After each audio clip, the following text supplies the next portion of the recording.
صورت اس کی کیا ہے؟ میں اختصار کے ساتھ کہہ دوں، اس انداز کے ساتھ کیا یاد رہ جائے شاید. وہ صورت یہ ہے کہ ایمان اور اعمال صالح یہ تو ایک بنیادی بات ہے. قرآن کہتے یہی ہے، مسلسل ایک ہی بات کہتا ہے کہ ایمان اور اعمال صالح، ایمان اور اعمال صالح، ان الانسان لفی خسر الا الذین آمنوا وعملوا الصالحات. ساری انسانیت خسارے میں، صرف ایمان اور اعمال صالح والے. اور آگے وتواصوا بالحق وتواصوا بالصبر، وہی دعوت کا کام. جو یہ ہے وہ بچ گئے، باقی سب خسارے میں. اول کا آخر ایمان اور اعمال صالح یہ ایک بنیاد بتاتا ہے کہ کامیابی کی دنیا اور آخرت میں ایک ہی چیز. یہ ایمان اور اعمال صالح، اس پر ہمارا یقین آ جائے، اس کو ہدایت کہتے ہیں. اہدنا الصراط المستقیم ہے نا، اسے ہدایت کہتے ہیں. ہدایت ایک اندر کی روشنی کا نام ہے. جب اللہ ہدایت نصیب فرما دیتے ہیں تو آدمی کو نظر آتا ہے کہ واقعی ایمان اور اعمال صالح سے کام کرے. اس کا نام ہے ہدایت. اور یہ سمجھنا کہ مال سے کام بنے گا، زمینوں سے کام بنے گا، عہدوں سے کام بنائے گا، حکومت سے کام بنے گا، اس کا نام ہے ضلالت کی گمراہی ہے. ہدایت کو پہلے حاصل کیا جائے. سب سے پہلے ہدایت کو حاصل کیا جاتا ہے. حاصل کرنے کی چیز جو ہے سب سے پہلے وہ ہدایت. کہ ہمارا یقین، ہدایت کس کو کہتے ہیں؟ جو قرآن میں ہے وہ میرے دل میں ہو، جو قرآن میں ہے وہی میرے دماغ میں ہو، میری سوچ ہوئی ہو. جو محمد رسول اللہ صلی اللہ علیہ وسلم نے کہا ہے اس پر پورا یقین ہو.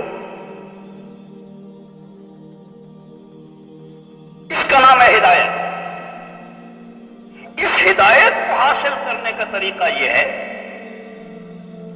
کہ آدمی اسی ہدایت کی دعوت دے، اسی ایمان کی. ایمان اور اعمال صالح سے کام بنے گا. کام کو کون بنائے گا؟ لا الہ الا اللہ، اللہ کے علاوہ کہیں سے نہیں ہوتا. مخلوق سے نہ ہونے کا یقین، اکیلے خالق سے ہونے کا یقین. اور محمد الرسول اللہ صلی اللہ علیہ وسلم کے وجود اطہر سے نکلنے والی جتنی چیزیں ہیں، وہ ایمان بھی ہے، اخلاص بھی ہے، وہ علم بھی ہے، اخلاق بھی ہیں، اعمال بھی ہیں. ان سب سے کام بنے گا. اللہ ان سے کام بنایا تھا.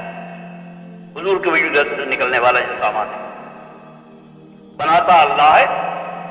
اور اللہ صرف یہ دیکھتا ہے کہ کس آدمی میں میرے نبی کے وجود سے نکلنے والی چیزیں موجود ہیں.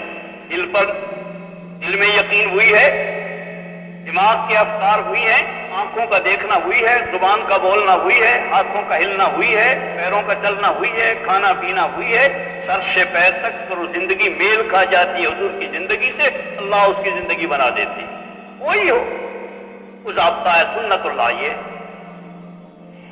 یہ یقین ہمارے دل میں پیدا ہو جائے، اس کا نام ہدایت ہے. اور اسی ہدایت کی دعوت دینے سے اللہ ہدایت عطا فرماتے ہیں. یہ ہے مختصر اس کا طریقہ جو سید الکونین صلی اللہ علیہ وسلم کا بتایا ہوا. اسی کی دعوت دو. اس لیے کہ دوستو یہ دیکھا گیا ہے، تاریخ شاہد ہے کہ دعوت کے بغیر نہ کبھی ہدایت ملی، نہ ہدایت باقی رہی، نہ ہدایت آگے بڑھی. دعوت دی، نبی آیا، دعوت دی، ہدایت ملی. جتنی نبی کی دعوت علاقے میں پھیلی اتنی ہی اللہ نے ہدایت عطا فرما دی. پھر کچھ مدت کے بعد ہم دیکھتے ہیں کہ نبی روانہ ہو گئے، نبی چلے گئے، دعوت بھی چلی گئی. دعوت گئی، ہدایت گئی، اور پھر گمراہی آ گئی. پھر نبی آ گیا، اس نے آ کے دعوت دی، اللہ نے پھر ہدایت نصیب فرما دی. دعوت آئی، ہدایت آئی. پھر نبی چلا گیا، ہدایت دعوت چلی گئی، دعوت گئی، ہدایت گئی، پھر گمراہی. یہاں تک کہ عیسیٰ علیہ السلام آ گئے. عیسیٰ علیہ السلام نے آ کے دعوت دی، ہدایت مل گئی، اور اچھی خاصی علاقے میں ہدایت ملی، اس میں کوئی شبہ نہیں. لیکن نبی کی دعوت گئی، ہدایت گئی، اور حضور کے آتے آتے گمراہی گمراہی. نہ خدا پر یقین باقی رہا، نہ نبی کی تعلیمات پر یقین باقی رہا، اور نہ نبی کی تعلیم ہی باقی رہی. تھوڑا سا عرصہ، ہزاروں برس نہیں گزر گئے تھے، چند سو سال کی بات. حضور تشریف لے آئے، دعوت آ گئی، نبی آیا، دعوت دی، اللہ نے ہدایت نصیب فرمائی. اللہ جل جلالہ نے، کیونکہ سید الکونین صلی اللہ علیہ وسلم خاتم النبیین ہے، آپ کے بعد نبی آنے والا ہے کوئی نہیں.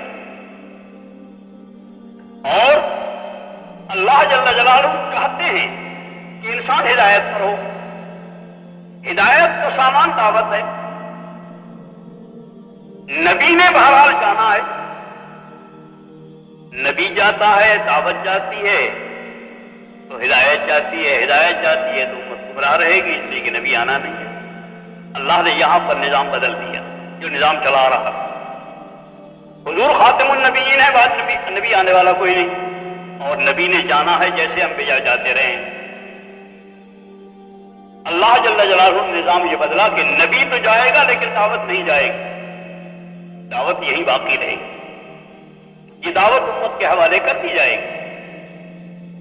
یہ امت جب تک دعوت پر رہے گی اللہ اسے ہدایت نصیب فرمائے.